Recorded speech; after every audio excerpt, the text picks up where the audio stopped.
Film की शुरुआत एक नाव से होती है जो समुद्र के बीचों बीच बह रही है। यहाँ हमें हमारा कैप्टन जांग मिलता है। सेना से रिटायर होने के बाद जांग ने अपने परिवार का पेट पालने के लिए अपने आर्मी दोस्तों के साथ मछली पकड़ने का काम शुरू कर दिया है। इसके बाद सीन 7 महीने आगे कटता है जब वो आखिर अपने घर लौटता है। उसकी निराशा का ठिकाना नहीं रहता जब उसे पता चलता है कि उसका रेस्टोरेंट बंद है और उसकी पत्नी गायब है। एक पड़ोसी जांग को बताता है कि उसकी पत्नी ड्रग्स की लत का शिकार हो गई है और अब वो एक पुल के नीचे दूसरे नशेड़ियों के साथ रह रही है। ये सुनकर जांग शॉक रह जाता है और तुरंत वहां पहुंचता है। वहां उसे अपनी पत्नी बुरी हालत में मिलती है। एक फ्लैशबैक में पता चलता है कि कुछ महीने पहले कुछ गुंडे उसके रेस्टोरेंट में आए थे और उसे हेरोइन मिला शराब पिला दी थी। उसके बाद वो ड्रग्स की लत का शिकार हो गई और आखिर अपनी सारी संपत्ति बेचकर और ड्रग्स खरीदने लगी। एक दिन नशे की हालत में उसने अपनी बेटी को सड़क पर अकेला छोड़ दिया। दुर्भाग्य से बच्ची को एक ट्रक ने टक्कर मार दी और वो मर गई। वर्तमान में लौटते हुए जांग की पत्नी गिल्टीनेस से भर जाती है और अपनी जिंदगी खत्म करने के लिए एक रेलिंग पर चढ़ जाती है। जांग उसे रोकने की कोशिश करता है और उससे विनती करता है कि वो ऐसा न करे। वो उसे आश्वासन देता है कि वो उसे रिहैब में ले जाएगा और वो अभी भी ठीक हो सकती है और एक सामान्य जिंदगी जी सकती है। हालांकि उसकी पत्नी ने सब कुछ छोड़ दिया है और आखिर खुदकुशी कर लेती है, जिससे जांग टूट जाता है। सीन फिर 2 साल आगे कटता है जब एक पुलिस अधिकारी एंड्रयू ड्रग तस्करी के एक अड्डे पर छापा मारता है। वो बड़ी मात्रा में ड्रग्स के पैकेज जब्त करने में कामयाब होता है और नशेड़ियों को गिरफ्तार कर लेता है। लेकिन अचानक एक आदमी वहां आता है और माल लेने की जिद करता है। वो कहता है कि सिर्फ 2 पैकेज सबूत के लिए काफी हैं, क्योंकि ये बैच मुकुंद का है जो शहर का सबसे बड़ा ड्रग किंग है। हालांकि एंड्रू को ये बात बहुत बुरी लगती है, लेकिन उसके पास मानने के अलावा कोई चारा नहीं होता। इसके बाद हमें मुकुंद से मिलवाया जाता है जो एक बूढ़ा आदमी है और खराब सेहत से जूझ रहा है। उसके दाहिने हाथ हेता उससे मिलने आता है और उसे मुकुंद के बेटे सेवांग के बारे में बताता है।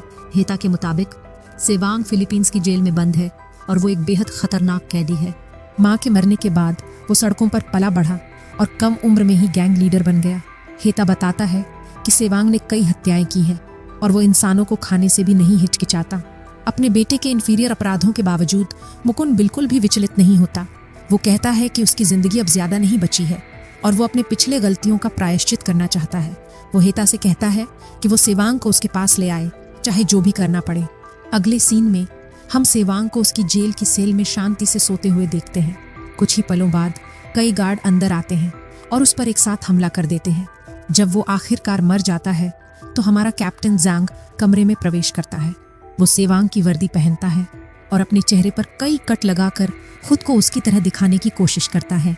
अगली सुबह जांग, जो अब सेवांग की पहचान में है, को जेल से रिहा कर दिया जाता है। वो एक जहाज पर शहर की ओर जाता है और रास्ते में उसकी मुलाकात एंड्रू से होती है। पता चलता है कि पुलिस अधिकारी ने जांग को सेवांग का रूप धारण करने के लिए काम पर रखा है ताकि वे मुकुंद और उसके ऑपरेशन को खत्म कर सकें। जांग को भी अपनी पत्नी और बेटी के लिए बदला लेना है जिनकी जिंदगी ड्रग्स ने बर्बाद कर दी थी। इसलिए एंड्रू उसे सेवांग की भूमिका निभाने और मुकुंद का भरोसा जीतकर उसके साम्राज्य को ध्वस्त करने का निर्देश देता है। बाद में हम मुकुंद को उसके भरोसेमंद बिजनेस पार्टनर अनपेई के साथ मीटिंग करते हुए देखते हैं, जो पुलिस कमिश्नर भी है। वे सेवांग के बारे में बात करते हैं और उसके वापस आने की उम्मीद जताते हैं। तभी एंड्रू घर में आता है और हमें पता चलता है कि वो अनपेई का भतीजा है। वो अनपेई की युवा मिस्ट्रेस नैन्सी से मिलता है, जो उसे बताती है कि बूढ़े लोग मीटिंग कर रहे हैं। एंड्रू उसके शरीर पर चोट के निशान देखता है और पूछता है कि क्या उसके चाचा ने उसे फिर से मारा है। हालांकि वो इनकार करती है और कहती है कि ये उसकी गलती थी क्योंकि उसने गलत बात कह दी थी। ये सुनकर एंड्रू को बहुत बुरा लगता है और ये साफ है कि उसे नैन्सी के लिए फीलिंग्स हैं। कुछ समय बाद जांग घर में पहुंचता है और एक पागल की तरह बर्ताव करता है जिसे किसी चीज का डर नहीं है। वो तुरंत हेता के एक गुंडे से झगड़ा करता है और उसे बुरी तरह पीटता है। इस हंगामे को मुकुंद रोकता है, जो अपने लंबे समय से गुमशुदा बेटे को देखकर बहुत खुश होता है। वो भावुक हो जाता है और जांग को गले लगा लेता है। हालांकि इस भावुक पल के बावजूद मुकुंद को ये सुनिश्चित करना है कि ये आदमी उसका बेटा है, इसलिए वो चुपके से जांग का खून लेता है और डीएनए टेस्ट के लिए भेजता है। शाम को मुकुंद सेवांग के वापस आने की खुशी में एक भव्य पार्टी का आयोजन करता है। उसे जाली डीएनए टेस्ट रिपोर्ट मिलती है और वो राहत महसूस करता है कि ये आदमी वाकई उसका बेटा है। इसके बाद मुकुंद मंच पर जाता है और जांग को सबके सामने अपने लंबे समय से गुमशुदा बेटे के रूप में पेश करता है। वो उसे अपना बुद्धा नेकलेस भी देता है, जो इस बात का संकेत है कि सेवांग उसके बिजनेस का उत्तराधिकारी होगा। अगले दिन जांग तुरंत काम पर लग जाता है और अपने नकली पिता के बिजनेस को संभालना शुरू कर देता है। वो सबसे पहले बाले नाम के एक ड्रग डीलर को ढूंढने का काम लेता है, जिसने कुछ हफ्ते पहले उनके बैच से चोरी की थी। जांग कुछ गुंडों को इकट्ठा करता है और जल्द ही एक अंधेरी और जर्जर इमारत में पहुंचता है जो गुंडों से भरी हुई है। वो उनके लीडर बाले के सामने आता है, लेकिन इससे पहले कि वो कुछ कर पाए, कई गुंडे उस पर हमला कर देते हैं। हालांकि पूर्व सैनिक उन्हें आसानी से हरा देता है और उन सभी को मार डालता है। वो बाले को बुरी तरह पीटता है और उसे गोली मारने ही वाला होता है, लेकिन बाले रोने लगता है और उससे विनती करता है कि वो उसे जिंदा छोड़ दे और वो उसके लिए कुछ भी करने को तैयार है। कुछ ही देर बाद जांग घर लौटता है और गर्व से बाले और चोरी का माल मुकुंद के सामने पेश करता है। बूढ़ा आदमी बहुत खुश होता है, क्योंकि न केवल उसके बेटे ने ड्रग्स वापस लाए हैं, बल्कि उसने अपने दुश्मनों को झुकने पर भी मजबूर कर दिया है। मुकुंद आखिर जांग पर भरोसा करता है और उसे ड्रग प्रोडक्शन फैक्ट्री का निरीक्षण करने के लिए भेजता है। अगले कुछ दिनों में जांग बाले के साथ मिलकर देश भर में उनकी फैक्ट्रियों का निरीक्षण करता है। वो उनके ऑपरेशन को बेहतर बनाने के लिए कई स्ट्रैटेजी लागू करता है, जिससे उनका मुनाफा काफी बढ़ जाता है। कुछ दिनों बाद जांग एंड्रू से मिलता है और उसे उनकी सभी फैक्ट्रियों और शिपिंग रूट्स की लोकेशन देता है। हालांकि पुलिस अधिकारी कहता है कि ये जानकारी काफी नहीं है। वो बताता है कि मुकुंद के पास एक प्राइवेट वॉल्ट है, जिसमें बड़ी मात्रा में ब्लैक मनी और रिश्वतखोर अधिकारियों की जानकारी है। वो ये भी कहता है कि मुकुंद की ताकत उसकी अनपेई के साथ पार्टनरशिप की वजह से है, और वो जांग से एक ऐसा नाटक करने को कहता है जो दोनों के बीच युद्ध छेड़ दे। उसी शाम जांग अनपेई के साथ डिनर करता है और उसे बताता है कि अब वो केवल 10% प्रॉफिट ही लेगा, न कि 40%। ये सुनकर बूढ़ा आदमी गुस्से से भर जाता है और कहता है कि वो मुकुंद के आदेश मानता है, न कि किसी और के। लेकिन जांग शांति से उसे एक वीडियो दिखाता है जिसमें अनपेई को किसी को मारते हुए देखा जा सकता है। वो उसे धमकी देता है कि अगर उसने उसकी बात नहीं मानी तो वो इसे सबके सामने ले आएगा। कमिश्नर इस पर उसे गिरफ्तार कर लेता है और जेल की सेल में बंद कर देता है। शाम को बाले और उसके आदमी पुलिस स्टेशन पर पहुंचते हैं और मोलोटोव कॉकटेल और फायरआर्म्स से हमला कर देते हैं। इस बीच अनपेई घर जा रहा होता है जब उसे ये खबर मिलती है और वो गुस्से से भर जाता है। वो तुरंत मुकुंद को फोन करता है और उसे उसके बेटे के कारनामों के बारे में बताता है, जिससे दोनों के बीच बहस छिड़ जाती है। दुर्भाग्य से ये बहस मुकुंद को इतना तनाव दे देती है कि उसकी तबीयत बिगड़ने लगती है। अनपेई की कार पर एक बम विस्फोट होता है, जिससे वो रास्ते से एक नाले में जा गिरती है। वही एंड्रू जांग को सेल से छुड़ाता है और उसे बताता है कि योजना बदल गई है। मुकुंद की हालत बहुत नाजुक है, इसलिए जांग को तुरंत उसके पास जाकर वॉल्ट का पासवर्ड और लोकेशन हासिल करनी होगी। बाद में जांग मरते हुए मुकुंद के पास पहुंचता है, जो उससे माफी मांगता है कि उसने उसे और उसकी माँ को कई साल पहले छोड़ दिया था। वो वॉल्ट का पासवर्ड और लोकेशन बताता है और जांग को कहता है कि पासवर्ड बुद्धा नेकलेस में है। ये सुनकर जांग संतुष्ट हो जाता है और आखिरकार मुकुंद को बताता है कि वो उसका बेटा नहीं है और असली सेवांग मर चुका है। ये सुनकर बूढ़ा आदमी स्तब्ध रह जाता है, लेकिन उसके मरने से पहले वो कुछ बोल नहीं पाता। इसके बाद जांग लिविंग रूम में जाता है और सबको बताता है कि बूढ़ा आदमी मर चुका है। वकील मुकुंद की वसीयत पढ़ना शुरू करता है, जिसमें कहा गया है कि अगला चेयरमैन सेवांग होगा और वो अपने पिता की सारी संपत्ति का वारिस होगा। लेकिन ये बात हेता को पसंद नहीं आती और वो गुस्से में वकील को गोली मार देता है। अपना असली रंग दिखाता है और घोषणा करता है कि अगला चेयरमैन वो होगा, क्योंकि वो मुकुंद के साथ कई सालों से है। हेता उन सभी को गोली मारना शुरू कर देता है जो उसके साथ नहीं है, जिससे घर में भारी अराजकता फैल जाती है। जांग, एंड्रू और बाले मिलकर हेता के खिलाफ लड़ते हैं। हालांकि दुश्मनों की संख्या बहुत ज्यादा होने की वजह से तीनों पीछे हटने का फैसला करते हैं और घर पर बम फेंक देते हैं। इस प्रक्रिया में ज्यादातर गुंडे मर जाते हैं, लेकिन अचानक हेता जिंदा निकल आता है। वो जांग पर हमला करता है, लेकिन एंड्रू ठीक समय पर पहुंच जाता है और उसे बचा लेता है। वो अपनी कार सीधे हेता की ओर चलाता है और उसे एक मूर्ति से टकरा देता है। इस अराजकता के बाद जांग एंड्रू को वॉल्ट की लोकेशन बताता है और उसे नेकलेस देता है जिसमें पासवर्ड है। लेकिन जैसे ही वो ऐसा करता है, बाले जांग पर गन तान देता है और एंड्रू का चेहरा बदल जाता है। ये पता चलता है कि एंड्रू एक भ्रष्ट पुलिस अधिकारी है जो लंबे समय से मुकुंद के साम्राज्य को हथियाने की साजिश रच रहा था। लेकिन उसे ये मौका तब मिला जब मुकुंद ने उससे अपने बेटे को ढूंढने में मदद मांगी। उसने जांग को इस काम के लिए चुना क्योंकि वो एक बेहतरीन सैनिक था जिसका परिवार ड्रग्स की वजह से बर्बाद हो गया था। एंड्रू ने पूरी योजना बनाई ताकि वो ताकत हासिल कर सके, और ये पता चलता है कि बाले भी उसका साथी है। हालांकि भ्रष्ट पुलिस अधिकारी ज़ांग को तुरंत नहीं मारता, क्योंकि उसे अभी भी उसकी ज़रूरत है और उसके शव पर ज़ांग के फिंगरप्रिंट लगा दिए हैं।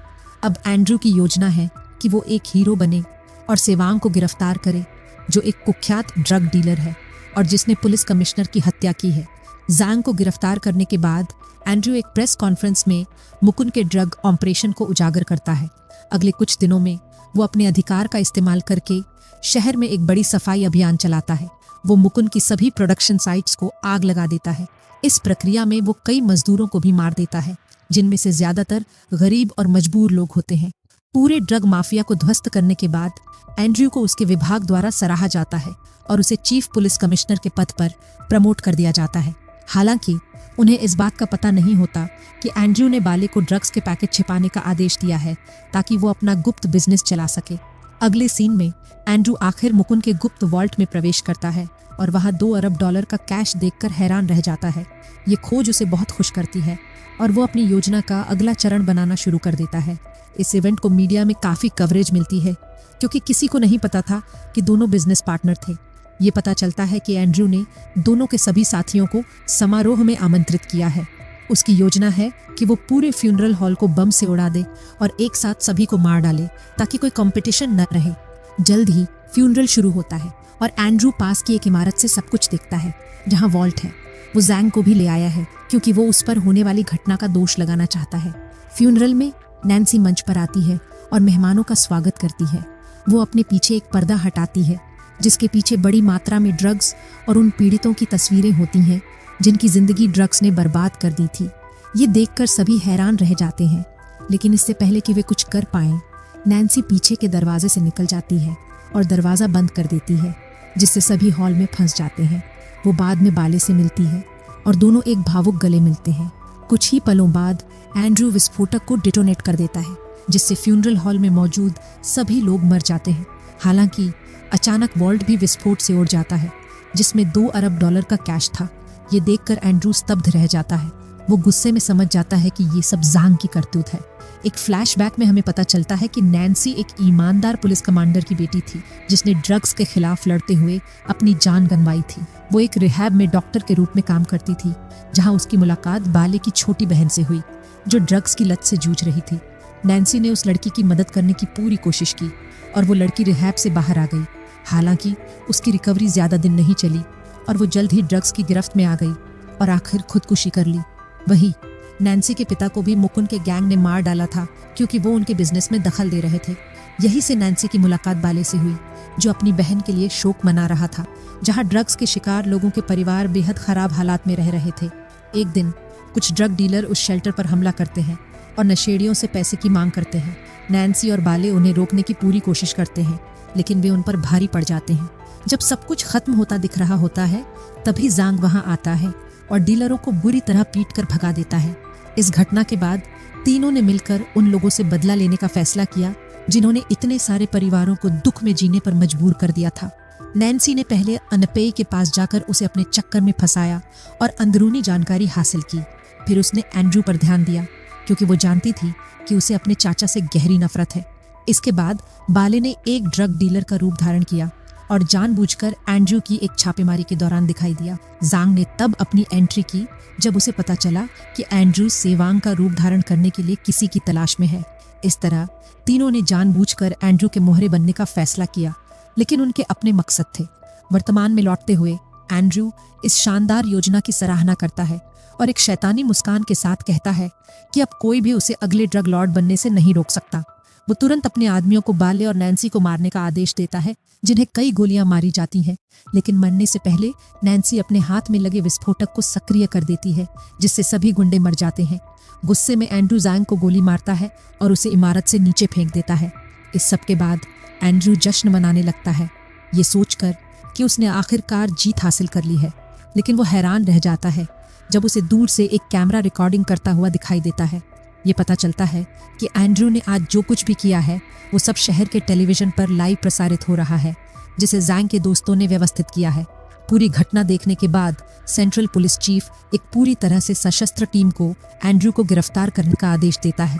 भ्रष्ट पुलिस अधिकारी गिरफ्तारी का विरोध करने की पूरी कोशिश करता है, लेकिन आखिरकार उसे झुकना पड़ता है और उसे गोली मार दी जाती है। फिल्म का अंत तब होता है जब सरकार आखिर पुल के नीचे रह रहे संघर्षरत लोगों को नोटिस करती है और उनकी मदद करने की पेशकश करती है।